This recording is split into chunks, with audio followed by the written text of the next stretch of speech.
10th, 2025. And the U.S. government knows about fentanyl labs that are operating in Canada and being left alone. So I was saying the other day that I think that maybe they know more than the public knows, the Canadian public knows. And they know that Canada's not actually doing anything real to combat these fentanyl labs. And so that's why the United States is upset and willing to wage economic warfare on us, economic trade wars, et cetera, et cetera. Lab grown meat. Yes, in the United Kingdom, they're moving to have lab grown meat created and available to the public within 2 years, which is concerning. Apparently, Canada has not approved that yet, but a bunch of other places have. And this is all under the guise of global warming and fighting climate change, which is ridiculous. Smith is calling for an election, saying that Mark Carney's crowning is not something that everybody had a say in, so everybody should have a say. And so she's saying, Mark Carney, you need to call an election ASAP. Mark Carney is, of course, crowned. And what is this elbows up thing? Have you heard of this elbows up? I think it's the most ridiculous thing ever. Apparently, it's supposed to be the next phase of Team Canada, but I think it's absolutely, completely ridiculous. So there's lots to get to. Let's get to it first. Mark Carney. Well, actually, first, we have robots with guns on their head, of course. And this is in China. And goody two-shoes, the Chinese are already rolling this stuff out in Beijing. Disclosed TV is reporting Beijing deploys smart patrol vehicles and robotic patrol dogs. Can you imagine being arrested by a robotic patrol dog and being walked into one of these autonomous police vehicles? Yikes. This is going to boost urban security and governance, according to a press release by local authorities. So you're welcome, everybody. Your tax dollars at work in China.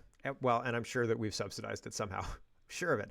Let's talk about Mark Carney. We had a live stream for the first time last night on Canada Poly, and I had so much fun. I'm doing it this morning, and why not? And it was interesting watching the whole coronation of Mark Carney, and nobody really voted for him. Nobody there seemed enthusiastic. And Pierre Poilievre's event actually had, on the same day, yesterday at 1 o'clock in London, Ontario, had more people than the Liberal Leadership Convention. Interesting, right? Yeah, we had wall-to-wall coverage of the Liberal Leadership Convention. Poilievre should capitalize on that and do a live stream of his event and try and make a big deal of it. Like, it's called tent polling, and if you run a social media or something like that, where you have an event in a couple of weeks and you make this event into a big deal. You're like, we're going to have hot dogs and we're going to have clowns and we're going to do this and we're going to do that and we're going to broadcast important speeches and you're not going to want to miss this. And so you make it into an event, and that's called tent polling, and you tent pole that event, right? And so you lead up to that event, you push that event, you make that event into a big deal. That's what the Liberals did with their leadership thing. And they had all sorts of mini events. Oh, there was a debate leading up to the event, right? Like you could have outside speeches that are part of the event, but not part of the main event. So you have like 3 speeches on the build up, on the lead up, in order to gain public interest, right? It's featured on important topics or whatever. Like oftentimes you can do it with a rollout of your policy. You could do it with all sorts of stuff, but you could have big speeches and tentpole it. But it doesn't seem like our politicians do that very often. Trump doesn't need to tentpole anything. He's like, I think I'll go to whatever state, and then 100,000 people show up, or sometimes 30,000 people, depending on how many people can drive. But that's a lot of people. Canadians don't do that. They don't do that. They don't set up the situation for people to do that, for the support to show up. And then if that's set up, sometimes people just don't show up. And it's, I mean, maybe they're not interested. People in Canada aren't really encouraged to talk about politics, I don't think. But also in America, in the United States, there's Team Red versus Team Blue. And I don't know if you've seen Bluey, but there's a whole episode on where they're talking about cricket teams and like Team Red versus Team Blue, basically. And so in the United States, they're encouraged to like politics because they're driven to a two-party system that basically keeps them enslaved, right? We have a quasi two-party system, but it's actually a multi-party system. And our system is easier to infiltrate, I guess. But we have orders of magnitude less money, so we're a less important target. Anyway, 222 minutes says, if I wanted to skew election results as much as possible, I'd have the vote on a time change day too. So yes, yesterday was Sunday, and it was the first day of daylight savings time, or undoing daylight savings time. This is regular daylight time or whatever it is. And so that's interesting that the Liberal leadership race ended on that day. People were tired. It was 5 to 7 or 5 to 8 p.m. and people had all left by 10 after 7. We were on the live stream and there were people talking like, hey, everybody's already gone. Like they all bailed. Everything's done. See you later. Except for Rosemary and all these CBC people talking. So it was interesting to see how little enthusiasm there was, really. Justin Trudeau is marking his exit, and he says, I leave. He's a narcissist, and he has to make it all about himself. And he says, I leave as leader of the Liberal Party with the same belief in hope and hard work as when I started. Hope for this party and for this country because of the millions of Canadians who prove every day that better is always possible. What absolute drivel. Absolute nonsense, really, honestly. It's disappointing that Justin Trudeau thinks so highly of himself. And we just get kind of this kind of self-centered crap, and it's annoying. Mark Nixon is talking about how many people voted of 400,000 registered people who were interested in voting. And that's now the Liberal Party number. That's the official number. 400,000 is the official number, even though we know that's full of people who couldn't be verified or anything like that. That's apparently their official number. And 151,000 people voted. 151,899 people voted. And less than that voted for Carney, because 8% voted for Chrystia Freeland. And so that's pretty funny. 85.6% for Mark Carney for him to win this. Definitely not rigged competition. And Mark says, congratulations, Canada. You have a prime minister that received 131,000 votes out of a country of 43 million. This would make Stalin blush, right? He would be embarrassed at how openly rigged this whole thing was. Lion Advocacy says Canada's new prime minister wasn't determined by 150,000 votes from the Liberal Party. It was actually determined by a handful of folks who sit on the Liberal Party leadership vote committee who booted 2 other Liberal candidates to secure a Carney victory. Absolutely true as well. And it's funny, except it's happening in real life and to us. So not as funny anymore. Here's some situations where Justin Trudeau remains leader for a period of time while I's get dotted and T's get crossed. All of this stuff that has to be done in transition and stuff leads to Trudeau being the head of a caretaker government until Carney's established as prime minister. Although Michelle Rempel says he's already been sworn in, which I don't think is true. House of Commons staffer says, just a reminder, as everyone is tweeting their joyous goodbye Trudeau posts, there are a few scenarios where Trudeau remains prime minister for days or weeks more. For example, he needs to formally give the governor general his resignation and Carney needs to be sworn in. I doubt that's happening all today, and I don't think so. There are people who are referring to Carney as prime minister in waiting or prime minister elect type deal.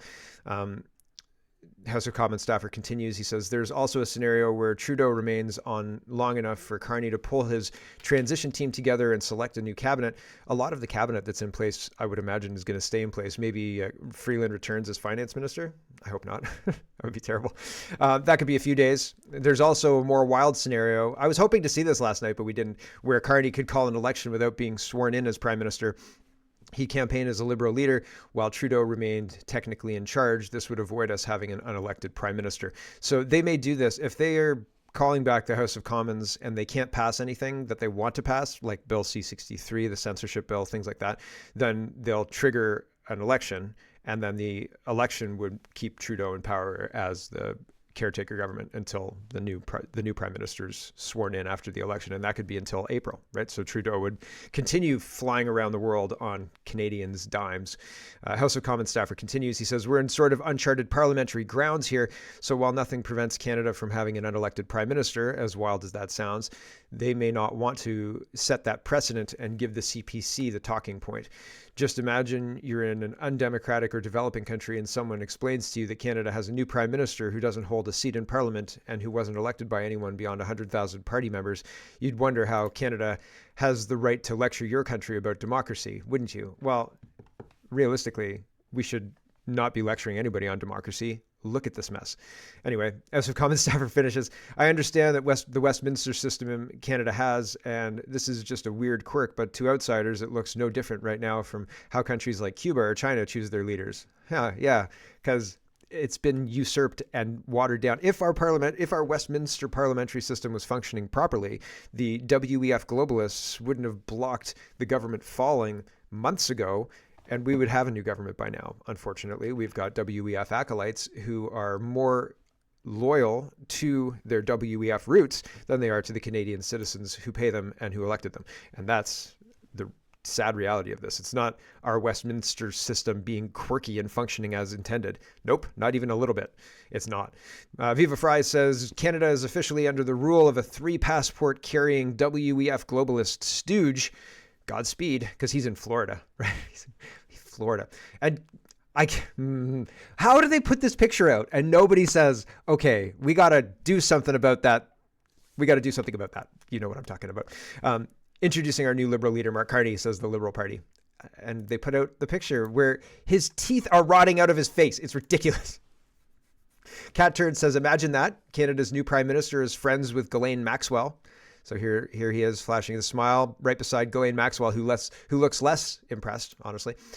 Cat Turd says, disgusting. And Shadow of Ezra says, meet Canada's new prime minister, Mark Carney, pictured here alongside notorious child sex trafficker Ghislaine Maxwell. This wasn't just any gathering. It took place at Carney's sister-in-law's estate, Combury Park, a known hotspot for globalist elites. Is Mark Carney a client of Jeffrey Epstein and Ghislaine Maxwell? Speaking of, when's that Jeffrey Epstein list coming out? Any day now, because, 5D chess and all that. Darn. Here's Joe Biden flashing his pearly whites.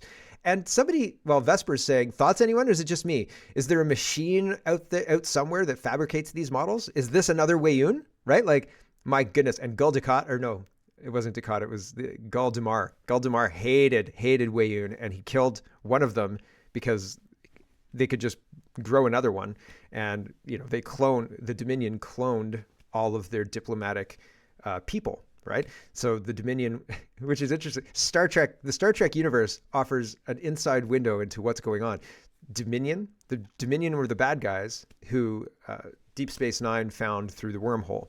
And the Dominion had the Jem'Hadar, which were the soldiers. And they were bred to be soldiers. And they were addicted to Ketracel White, which was controlled by the Vortas, which is what Wayun was. And Wayun was a clone. Right. And so the Vortas controlled the drug supply to control the Jem'Hadar soldiers. OK, and so the Vortas would come through and do the diplomatic stuff. And if the diplomatic stuff didn't work, and they were a-holes, too.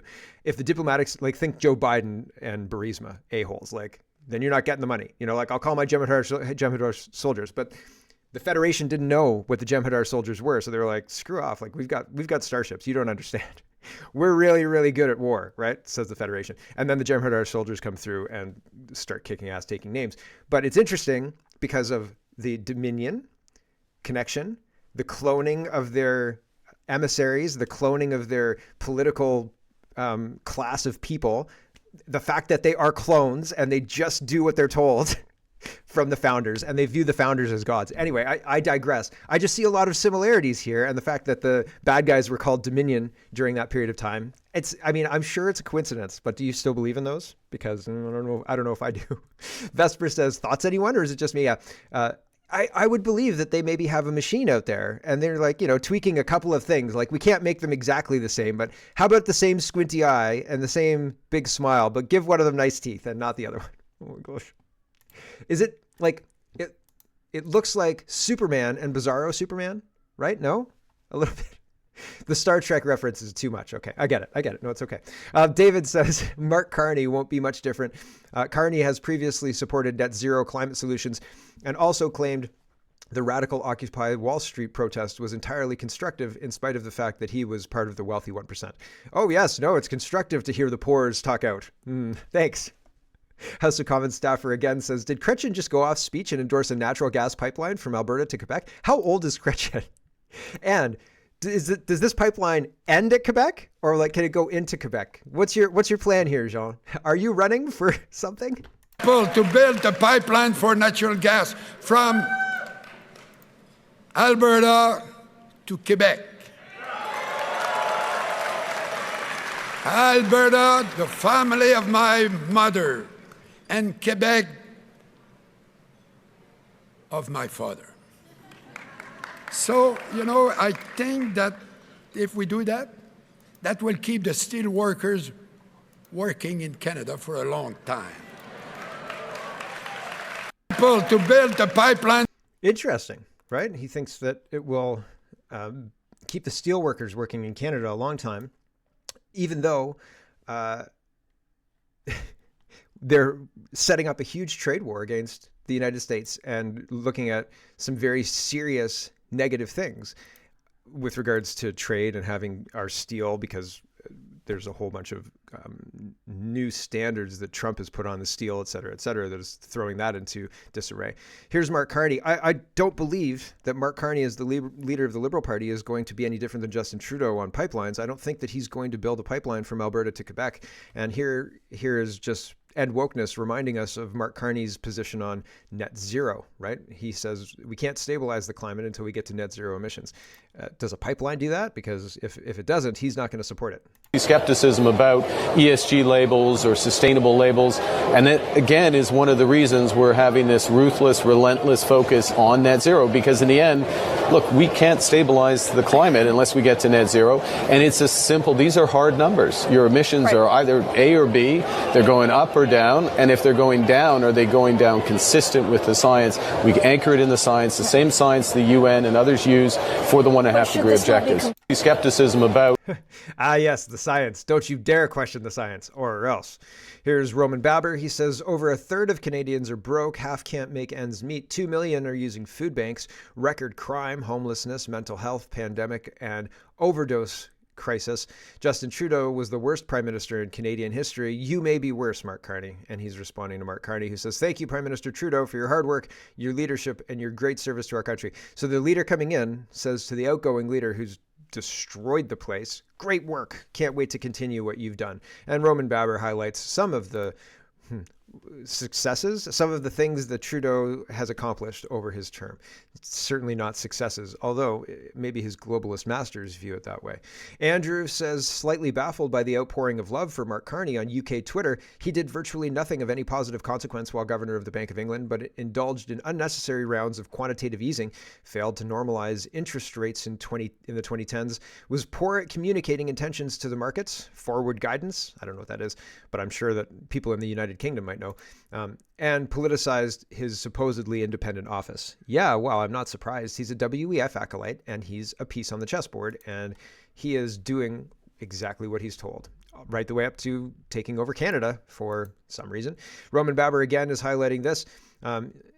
Mark Carney bit. He says, I know how the world works, and I know how to make it better for all of us. How arrogant and full of himself. We don't need your net zero dictatorship. Yeah. Yep. I think that there's all sorts of concerns. Mark Carney's speech last night was full of lies, full of nuggets that were misinformation, talking about how Donald Trump is coming after our way of life. Culturally, Americans and Canadians are very similar. So the idea that he's coming after our way of life, the fentanyl is destroying our way of life, and maybe we should get rid of that. The invasion of people who are culturally very different than traditional Canadians,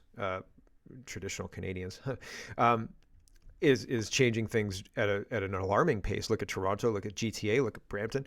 There's all sorts of crazy things going on, and yet he's not worried about that, right? Like it's a very interesting thing to say, you know how the world works and you know how to make it better for all of us.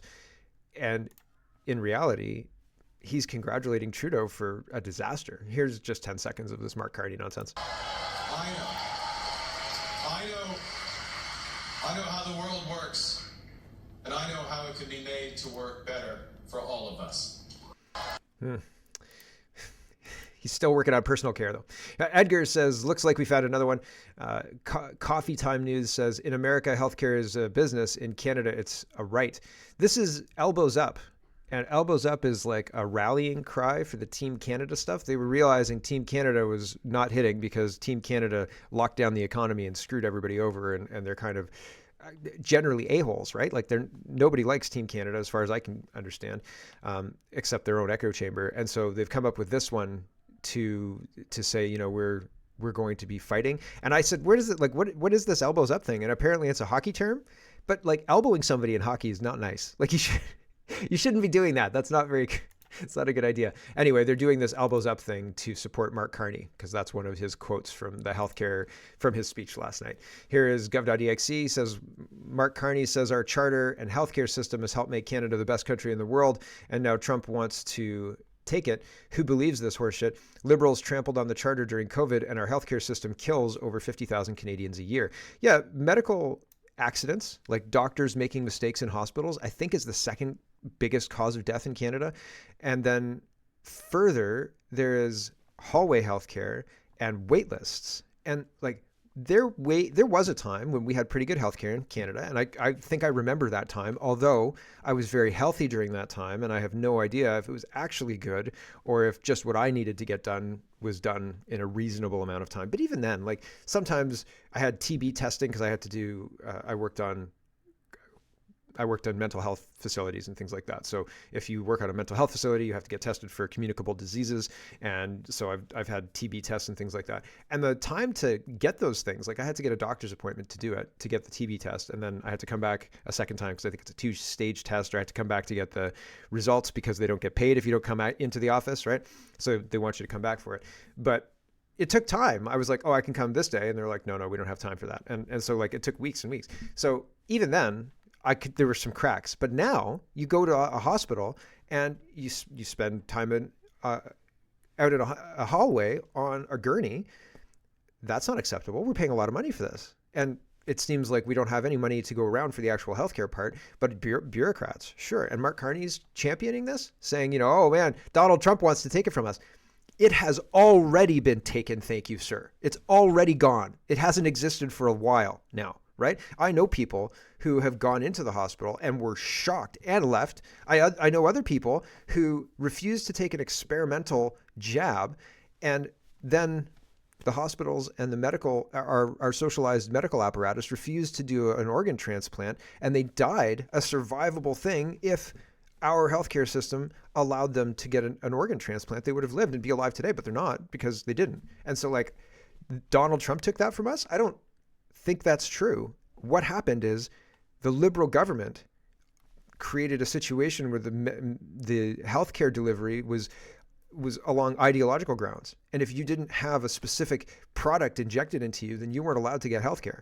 Basically, that's what the Liberals did, not Donald Trump. And Mark Carney's lying to you, right? Like, here's Mark Carney lying. Here he is. From my colleagues, what we stand for as the Liberal Party: the Charter, healthcare, childcare, opportunity. We have made this the greatest country in the world, and now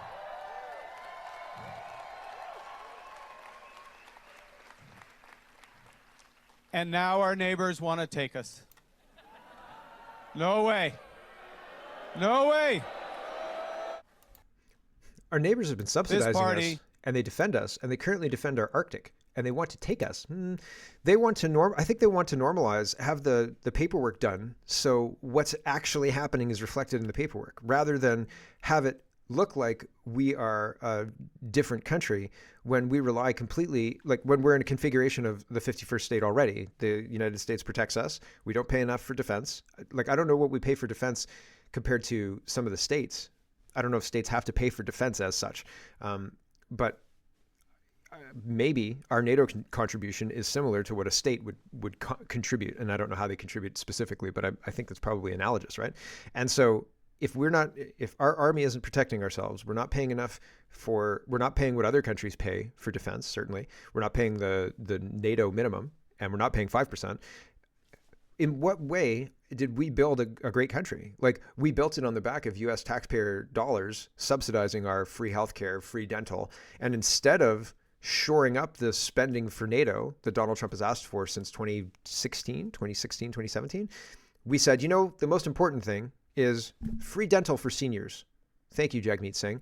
So the whole thing is ridiculous. It's crazy town that we're being expected to believe all of this stuff. It's crazy. Randy Hillier says, Canada is not in trouble because the Liberal Party selected Carney as a leader. We're in trouble because Canadians will accept him as the Prime Minister. Yeah. Tom Quiggin says, Canada's in trouble. Canada is rid of Trudeau, a post-nationalist globalist who is under the thumb of China. He was a big supporter of the climatards and the Islamists. Now we have Mark Carney, who is more of a globalist, more involved with China. He is more committed to net zero ideology and is committed to the Islamists.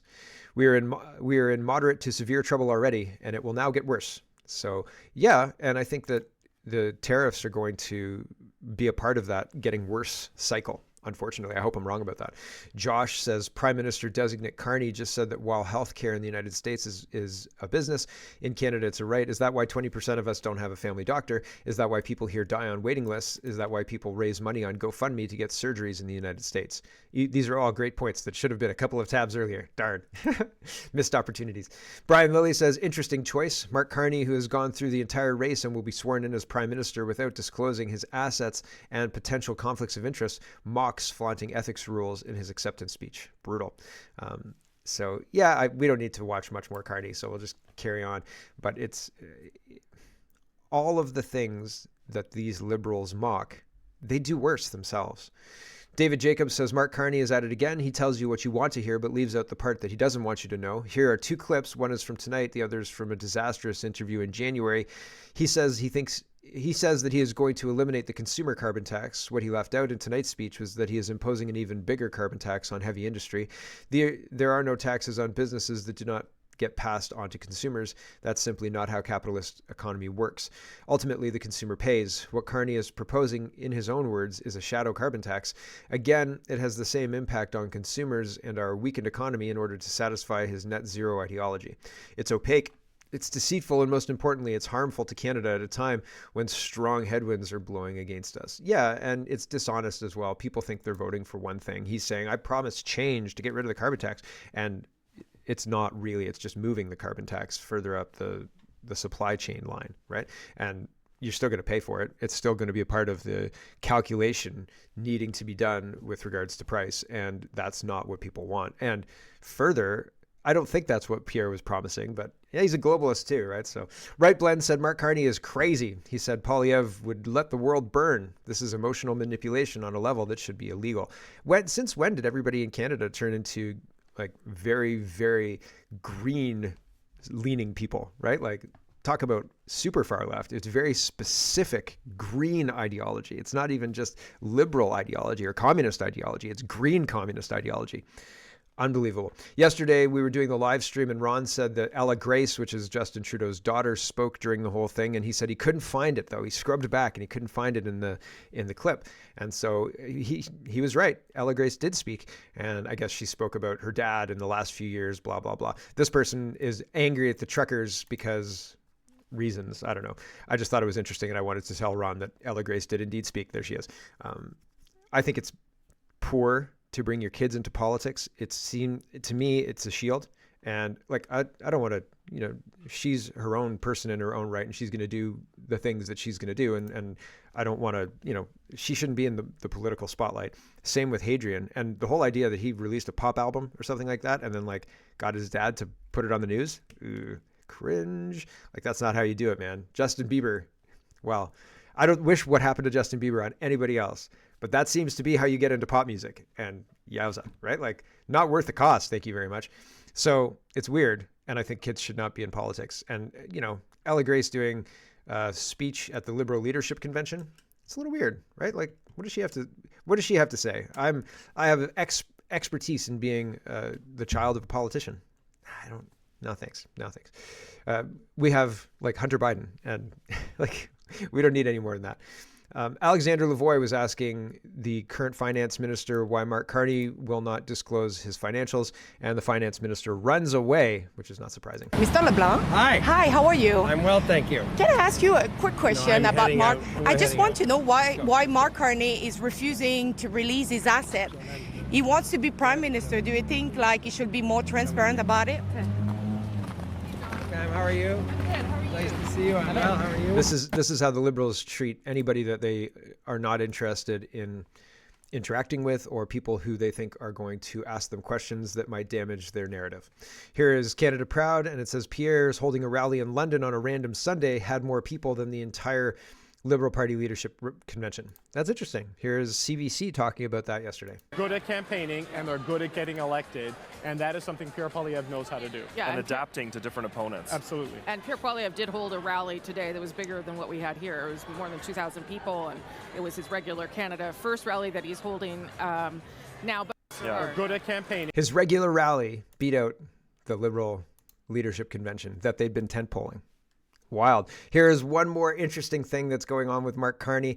This guy wants to build rentals in Canada that can be owned by Chinese, but they have to be rentals for 25 years. But after that, do with it whatever you want. So it's an investment vehicle so that investors can buy homes in Canada and own them for 25 years, but they'll be rentals. And Naya says, wow, so we're going to build homes for Chinese money laundering? Build the homes. Bring it home. Okay, here we go. But I'm working with Carney, surprise, and I'm trying to get a rental program in where people can buy, put it into a 25-year pool, get a preferred rate from CMHC, and let's allow foreign buyers to buy it. They have to rent it out for 25 years, and it'll show the world that we are open for business. But it'll show the world that we're open for business. It'll show the world. Like, no, you can't come and buy our property. What about Canadians who want to buy the property? What about Canadians who want to purchase that kind of stuff? Holy smokeronies. Danielle Smith, let's move on just a little bit. It's not really, it's kind of tangentially along elections. Danielle Smith says, at a time when we are facing unprecedented economic challenges with our largest trading partner, Canada deserves and needs a leader with a mandate from Canadians. New Liberal leader Mark Carney needs to put Canada first and call an election immediately. Yeah. Is he going to? Maybe. Like, he's still... Prime Minister Trudeau is still the Prime Minister. Carney is still the Prime Minister-elect in waiting. And so today, I'm sure the details of how next steps are going to be handled will be talked about. If not, the news and the press is going to start asking for details, and then by Wednesday they'll have something. If they didn't have something today, they'll be, having meetings, emergency meetings to figure out what they're going to do. Are they going to have Mark Carney sworn in and just assume leadership, or are they going to trigger an election right away? Are they going to bring back Parliament to trigger an election, or is Mark Carney and Justin Trudeau going to go to the Governor General and have her dissolve Parliament and trigger an election that way? Who knows? I don't know what's going to happen, but it seems like something's going to happen this week, one way or the other, and we're going to find out one way or the other. So, yeehaw! Right, buckle up. It's going to be interesting. Rupa says, Carney says one of the first things he'll do is axe the carbon tax and hike the capital and the hike in the capital gains tax. So remove both of those things. He's taken out the two main issues that have animated the Conservatives. Even until a few days ago, the Conservatives are back to square one in terms of messaging. Does anybody axing the carbon tax to put it at a different point in the supply chain, to tax big supporters, or to tax steel mills and industry and things like that? That is not taking off the carbon tax. It's still going to impact lots and lots of products in Canada, and nobody wants it. That's not the promise of removing the carbon tax, is not moving it somewhere else. The promise of removing it was removing it. And if Pierre Poilievre wobbled on that, he was going to what? Suffer people not voting for him. If you don't support Pierre Poilievre unquestioningly on Twitter, people jump all over you. They lose their minds. There are bot accounts that call other bot accounts, and people go up and down on you talking about how PPC is not viable and all sorts of stuff. But it's all nonsense. It's all absolutely ridiculous. So in a normal system, what should happen is, if Poilievre says, I'm going to remove the carbon tax, and then in actuality, he moves it up the supply chain to steel mills or something like that, he would pay a political price for that. But in Canada, our elections are rigged, so you don't actually pay a political price for that. You can do whatever you damn well please. And even if people are upset, they can't do anything about anything, because the politicians are insulated by the riggedness of our elections. Unfortunately, I wish it wasn't so, but it is. So it's pretty awful. We're going to do the tariffs. I should probably cut off the stream. So if you want the rest of the show, go over and check out CanadaPoly.com. Thanks for watching, everybody, on the stream, and we'll catch you next time. I'll try and do this more. I think it's kind of fun, but this is the paid show now. So see ya. Hello, everyone. Thanks very much for watching. This is just a short version of a longer show. If you'd like to get the whole show, you can go over to CanadaPoly.com and sign up for a subscription. Just look in the drop-down tab for Shop and Donate and look for subscriptions, and you'll get immediate access to the full show. Love to see you. Thanks for watching, everybody. Have a wonderful, wonderful day.